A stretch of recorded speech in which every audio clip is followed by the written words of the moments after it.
Hello there. I am back with another video.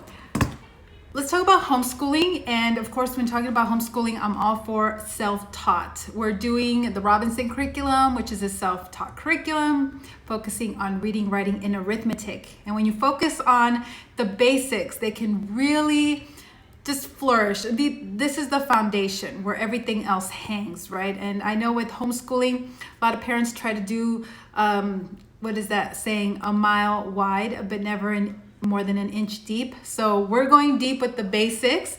And I know the temptation is there to go wide when it comes to everything else. And I understand the benefits to that, general knowledge and all of that, right? But when we're talking about homeschooling, I'm talking about sustainable homeschooling for the long haul.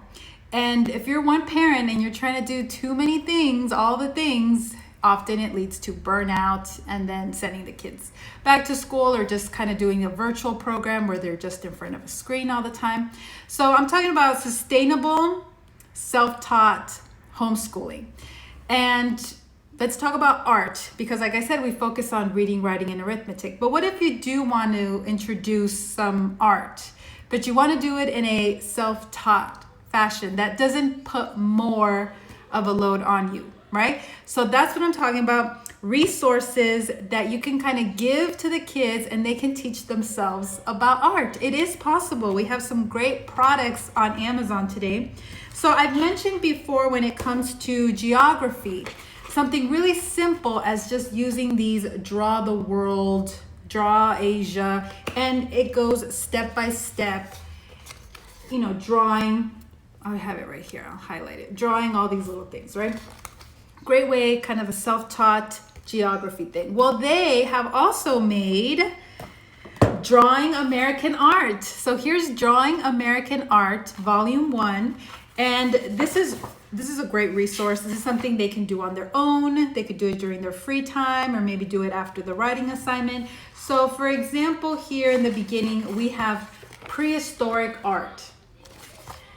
And it gives you some instructions in the beginning, and it's the same thing. It's just step by step teaching them how to draw.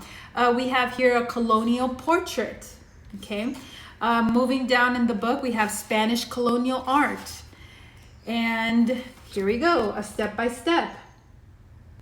So it says here, it provides the homeschooling parent with 16 weeks of fun art history drawing projects for grades 3rd through 8th. So if they're in that age range, this is a great thing. It's got a full year of art history reading, drawing projects, and games that will familiarize your student with over 60 pieces of American art.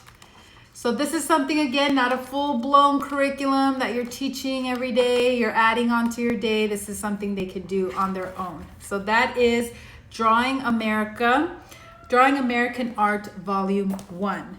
Now, something else that I have here, kind of for the younger kids too, if they're really into drawing, you can combine it using something like this, Draw Right Now.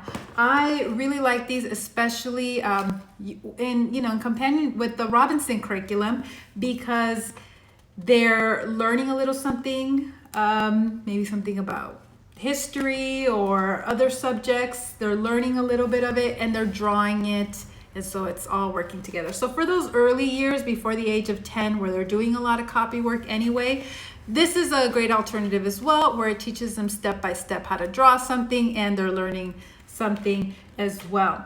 So that's another alternative here, another thing on self-taught art, right? And last but not least, I have for you a recent purchase. It's a big one. It is the Louvre.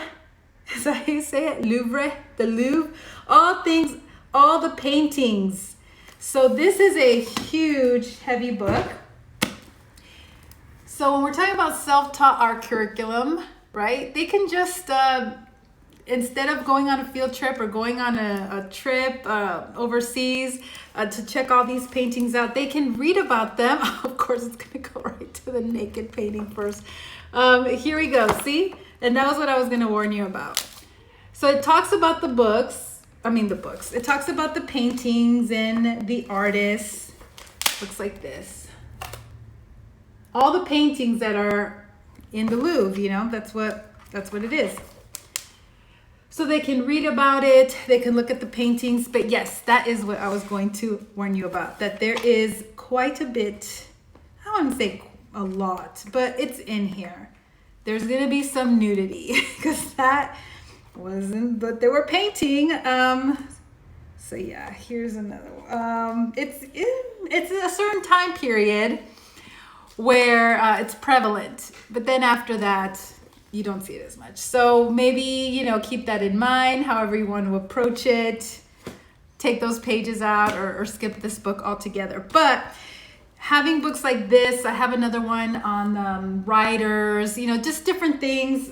Also, talking about the arts, I bought these off of Amazon. I love them. A poem for every day of the year, and this is a poem for every night of the year, and it's got a really great, and they're seasonal and things like that. So just having things like that's how I approach it. I favorite through books, things that they can do on their own, like this, or when it comes to geography, this, or when it comes to art, things that they can just do on their own, and books that they can leaf through. Now, obviously, you just need to, you know, be the judge of what books you want them to leaf through. But there's another one here. I have it on my wish list, but I haven't purchased it yet.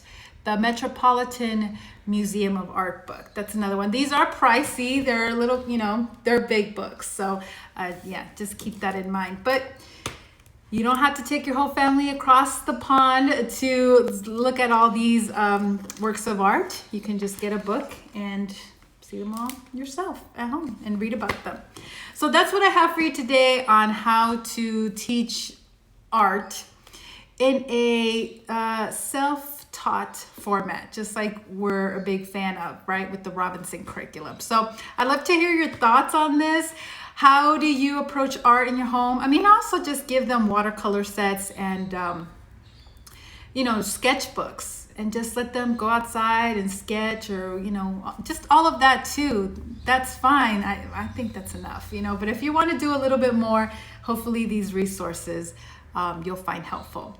All right. Thank you so much for watching. I'll see you in another stream. Bye.